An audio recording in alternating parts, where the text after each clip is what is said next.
Lynn Williams and Dilda are going to be presenting on the myths and legends of Mount Olive. Lynn, as I'm sure most of you know, is the Public Relations Manager and Assistant Corporate Secretary for Mount Olive Pickle Company. She plays many roles in the community. She's co-chair of the North Carolina Pickle Festival, on the Pickles, Pigs, and Sweets Committee, a trustee for the Wayne County Library Foundation. Thank you, Lynn. And clerk of session at Mount Olive Presbyterian Church. We know and love her as one of the hardest working women at Mount Olive. Ken Dilda is retired from UMO after about 41 years. He's the director for the David John Aaron Teaching and History Museum and serves on the board of the Historical Society. Ken has worked tirelessly to gather and preserve the history and artifacts of Mount Olive, and he is the man to see if you have any questions about the history of this town. That's who I go to. So now I'm going to turn this over to Lynn and Ken. Y'all enjoy.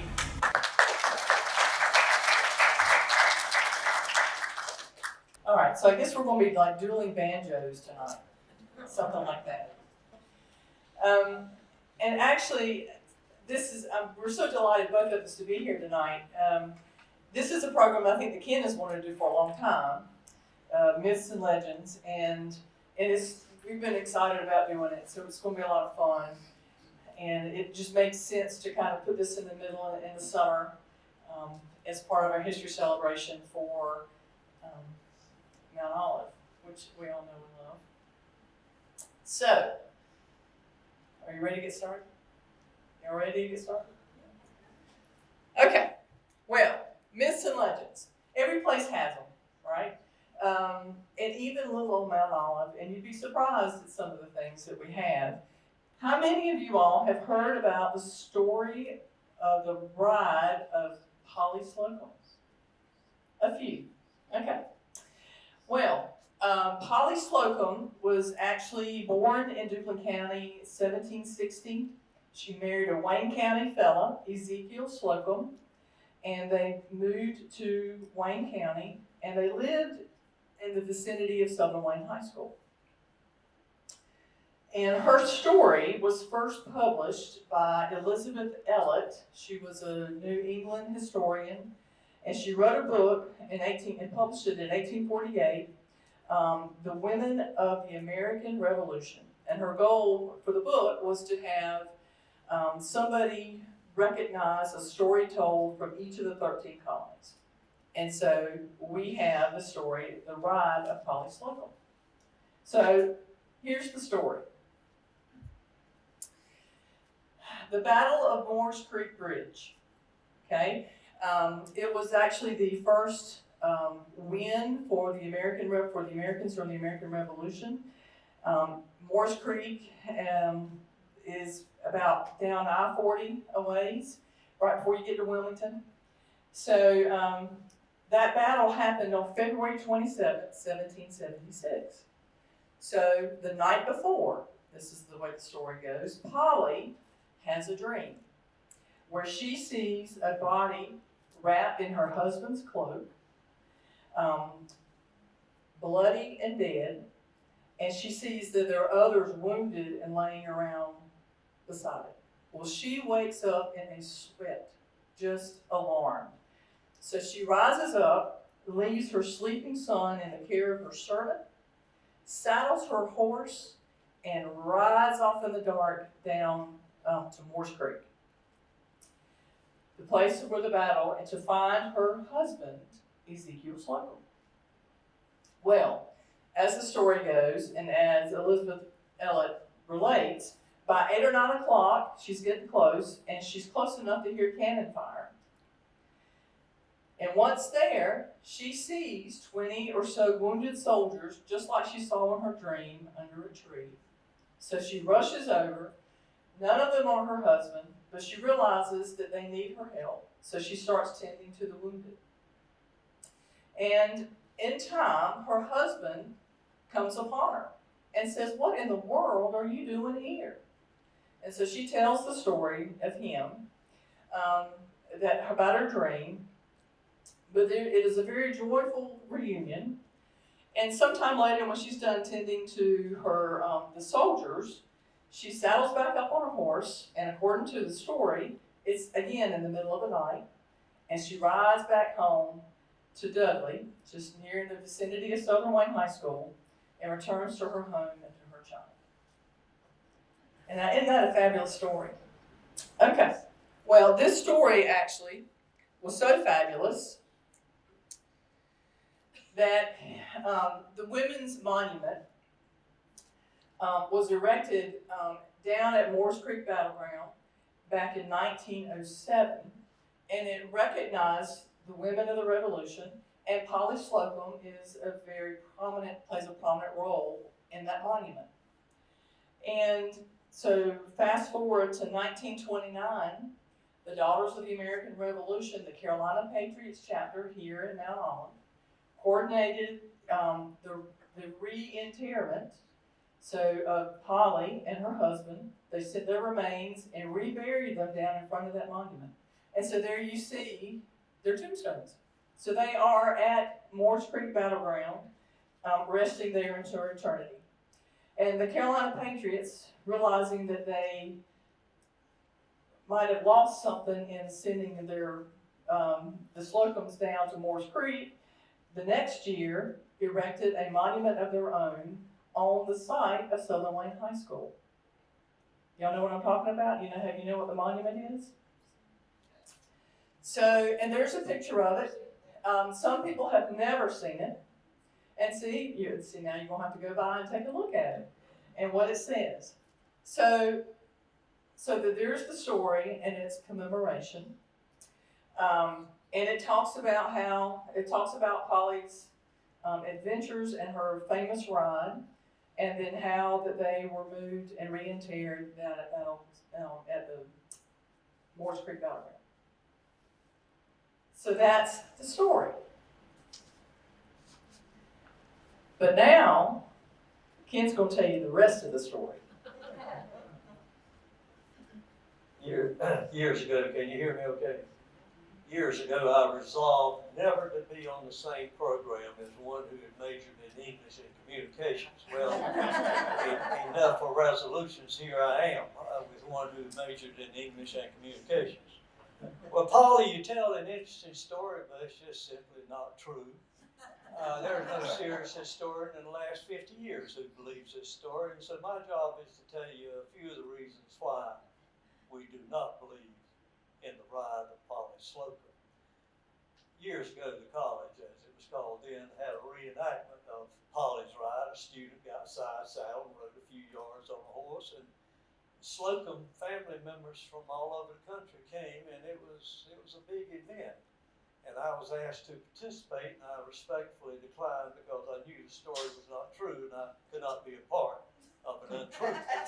So,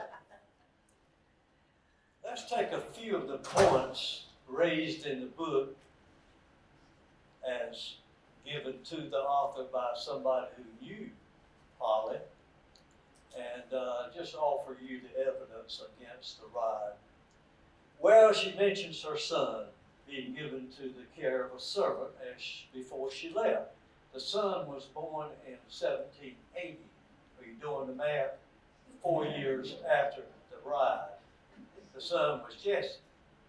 Could not have been there in 1776. And she claims that her husband, Ezekiel, was killed, wrapped in a bloody garb.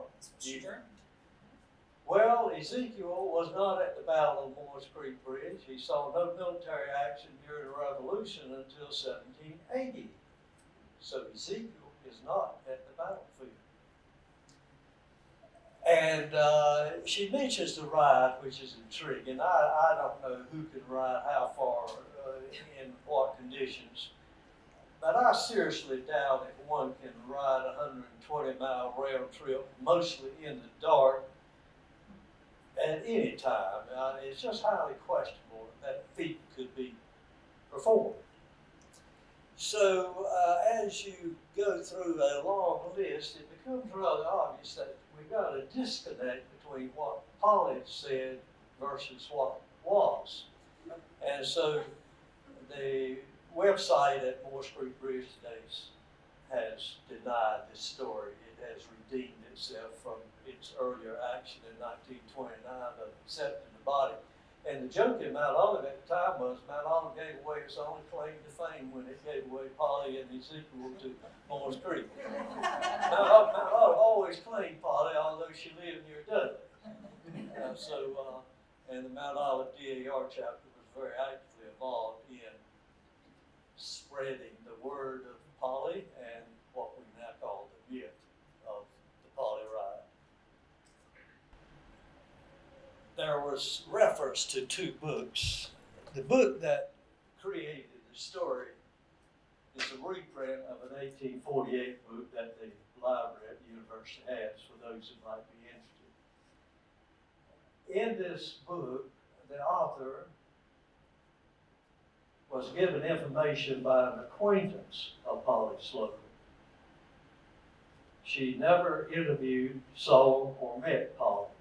So the information is secondhand and it's not documented. There's not one source cited in the book, which raises suspicion on the part of some of us. Anyway, shame on any historian who does this. And shame on another historian. John Hill Wheeler was a prominent North Carolina historian in the 19th century. He took the story of the ride as presented in Eliot's book and repeated it verbatim in his 1851 book, Reminiscence of Historical Sketches. I always want to create a new title for this book. This book gave credibility to the story.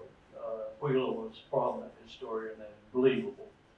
So this story lay dormant for over 100 years, and finally during the events leading up to the bicentennial of the United States, historians began to examine everything, including this story.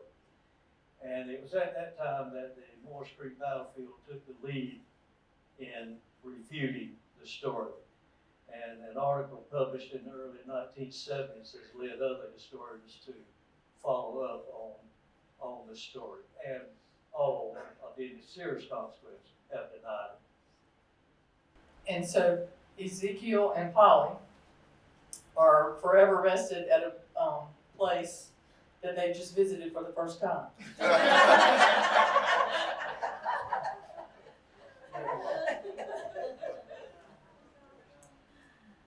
Now, we would be remiss if we didn't end this account on a positive note. The Slocumb family was important to Wayne County, North Carolina, and to the nation.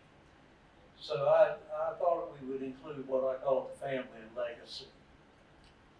Polly, according to all accounts, was a devoted wife and mother, certainly promoted the family name, and especially that of her husband.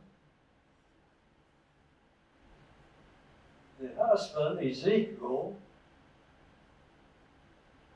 during the 1780s and 90s, rose to the rank of colonel in the North Carolina militia, commanded all state troops in Wayne County.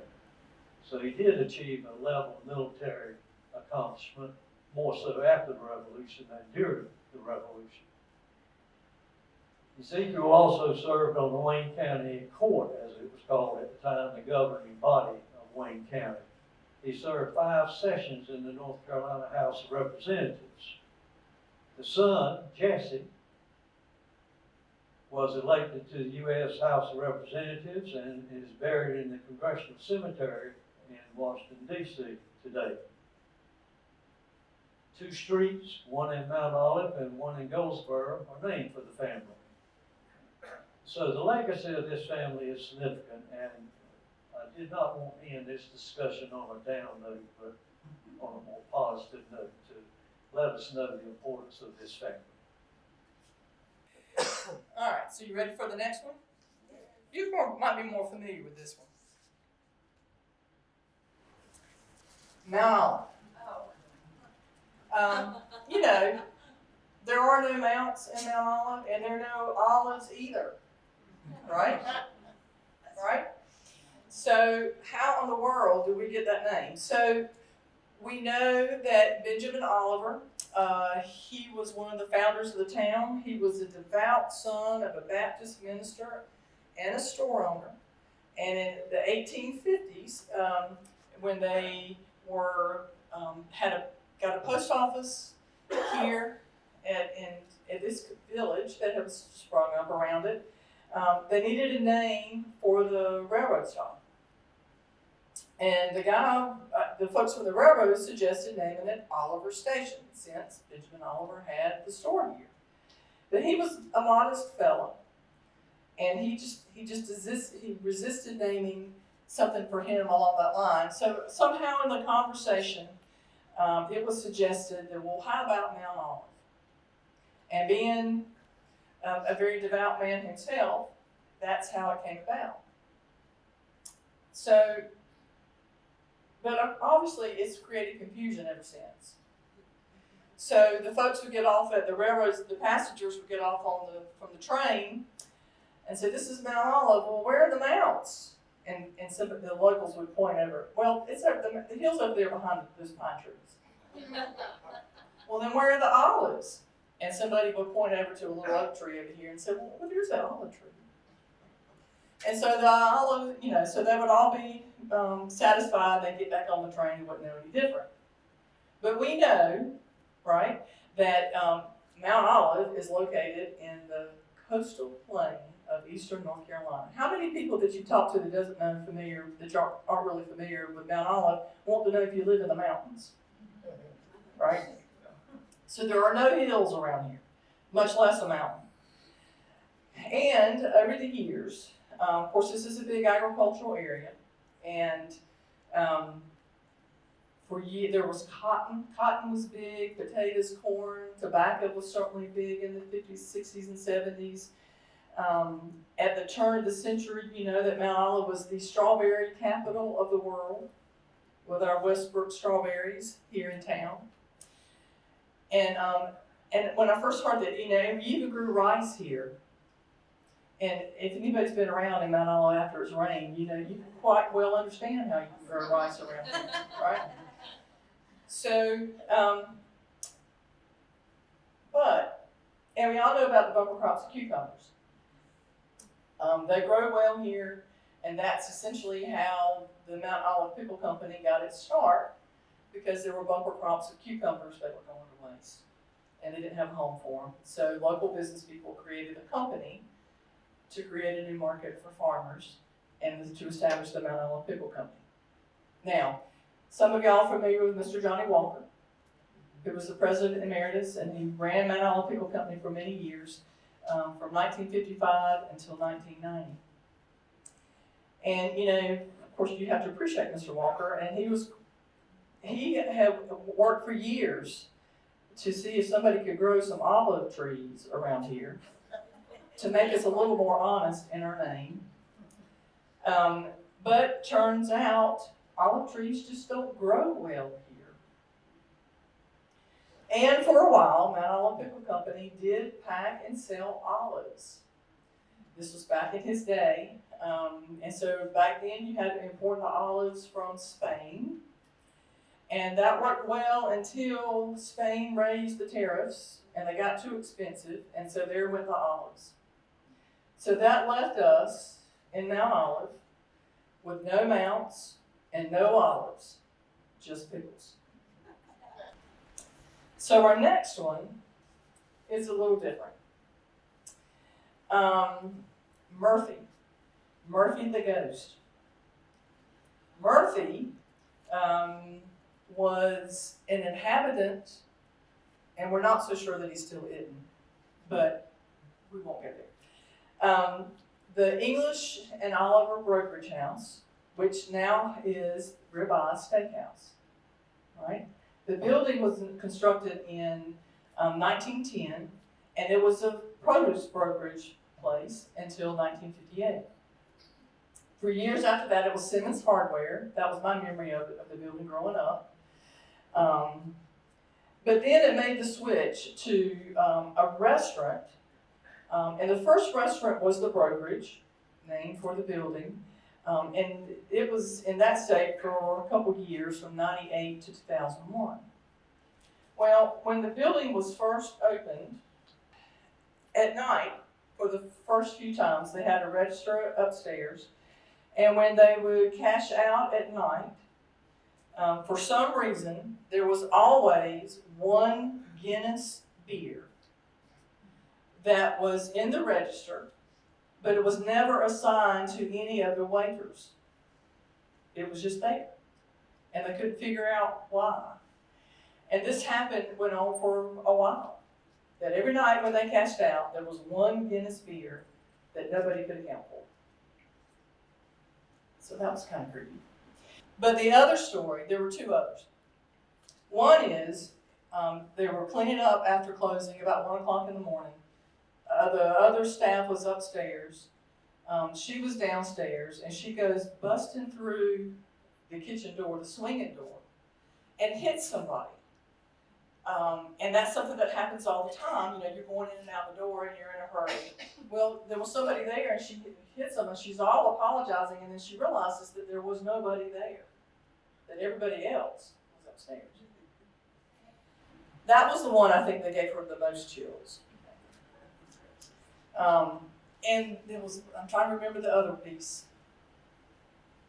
That's what I get for not losing my notes. But there was one other. I think it had to do with just being upstairs alone. And she turned to, when she turned, there was somebody there, but then all of a sudden there wasn't. So she had a couple of those experiences, and others have had those experiences as well. She's the one who wrote to us, though. So they nicknamed the ghost Murphy, I think because of his penchant for a Guinness ale. And if you remember, another iteration of the restaurant became Murphy's Place, and they named it for Murphy the Ghost.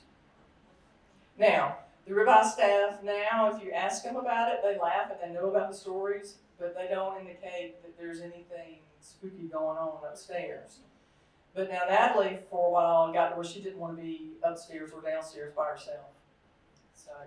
So I don't know. So if you go have a beer upstairs and it's late, you might just want to keep your eye out, or if you might be around. All right. So now it's Ken's turn. It's been said that Murphy has given up the ghost. He's not been seen in many years, so he may have vacated the premises. But the possibility he hasn't is still intriguing, isn't it? Yankee burial grounds. And before I begin this part of the program, let me preface it by explaining a couple of terms. Northerners who fought for the Union will be referred to as Yankees. The war will be called the War Between the States. Now, I have remained loyal to my Southern roots and hopefully offended no one. But those terms are appropriate for the topic. None taken.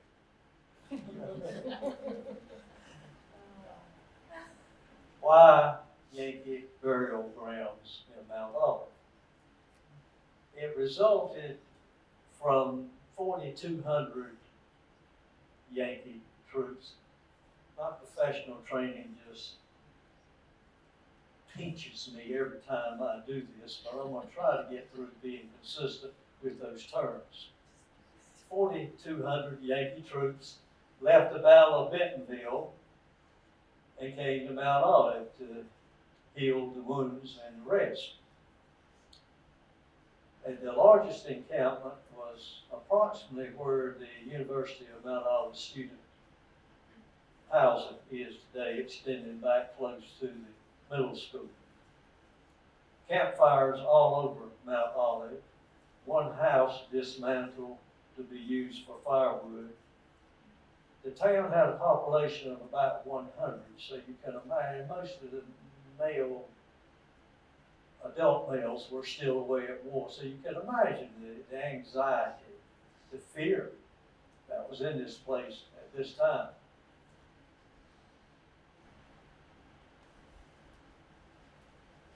This is a sketch, believe me, it is a sketch, of Mount Olive in 1912, made by Will Oliver. Will Oliver was the grandson of Benjamin Oliver, the pastor of the First Baptist Church at the time.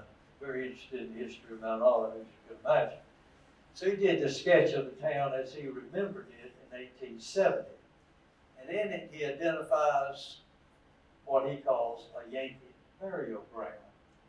It's northeast of the intersection of Pollock and Church Streets. The vicinity is interesting and important because within 2 to 3 blocks of this burial site were 2 homes used by the Yankees for hospital facilities. The Elms, current home of Karen and Kenny Moore, and the Oaks, current home of Bobby Herring.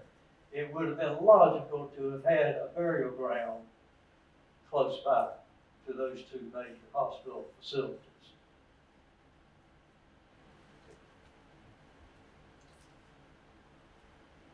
The next identified burial ground, Marie Lewis, longtime Mount Olive historian, identified. She confirmed the earlier one also.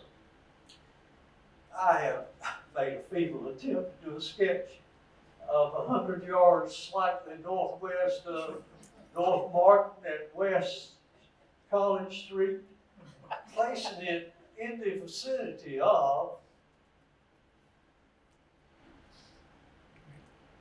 the McDonald's Sports Complex at UMO. I have alerted all construction crews in the area to be on the watch for a burial ground, but none have been found.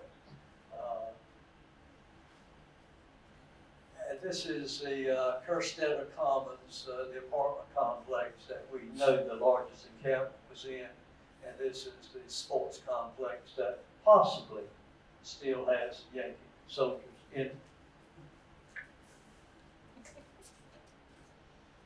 2 stories about Yankees in Mount Olive before we finish this. I just got to share these with you. Coming from Bentonville, Yankee soldiers stopped at a farmhouse near Sleep Inn and asked the housewife if they could have some water. She said, sure. And then one of the soldiers asked her if she had ever seen Yankee. She said, no, I've never seen Yankee. He said, well, you're looking at one there. She threw her hands up in there and said, Lord have mercy, I thought Yankees had horns growing from their heads.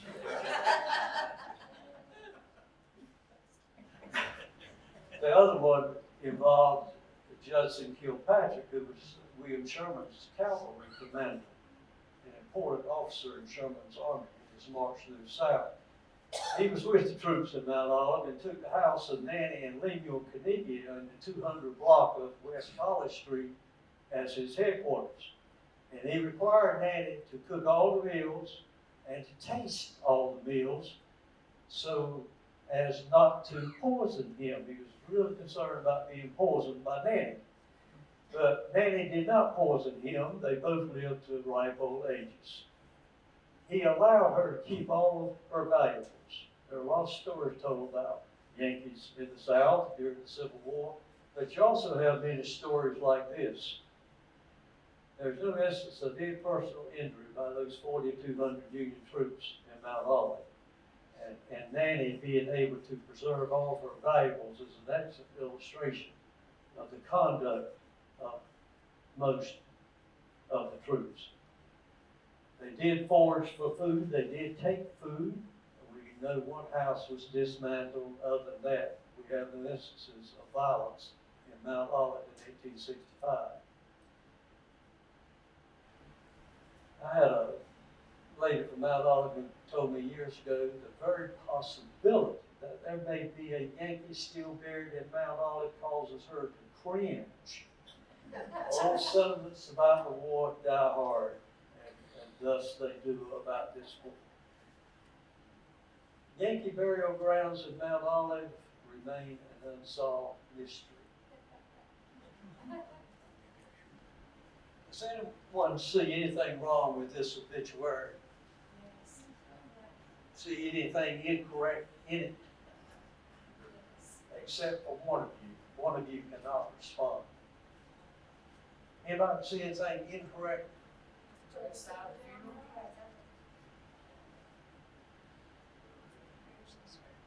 Anything wrong with Maplewood Cemetery? Other than that there is no Maplewood Cemetery. In Mount Olive. Contrary to what the obituaries tell us. We have two cemeteries, commonly, collectively called Maplewood. Myrtle Grove on the left, the oldest, 1870, first cemetery in Mount Olive. The first person buried, William Pollock, a man who donated the land for Pollock Street, widest street in town. He wanted a streetcar built in town. A visionary, but the vision has never been actualized. There's 55 Confederate graves and the graves of veterans of other wars as well. It's the site of our fall cemetery walk, so join us if you've never been. We'll have another one in October. It's on our schedule, so do come and join us for a visit to Myrtle Grove. So named because of a large number of myrtle trees in the area at the time. The other cemetery group with Maplewood is Oakview, built in the 20th century, and obviously named for the view of the oaks in the background, if you've ever noticed. Now, in 1931, Herbert Tyndall came to Mount Olive and began Tyndall Funeral Home. He came from Kinston, which had a Maplewood cemetery. So upon establishing his business in Mount Olive, he referred to our two cemeteries as Maplewood, and thus it's been ever since. But if you want to buy a burial plot in Mount Olive, it will be only at Carver or Oakview, because Myrtle Grove is full and there is no Maplewood. If you have any information to add to or take from what was said tonight, please share it with us. I'm collecting folders at the museum on anything and everything about Mount Olive that I can find and people share with us. So please do come forth and expand my filings. I probably have 1,900 folders on things related to Mount Olive history in the museum, so there's always room for another folder or two. So please do that. There's a lot of history that we don't know and that's out there that others know, so it's important to share.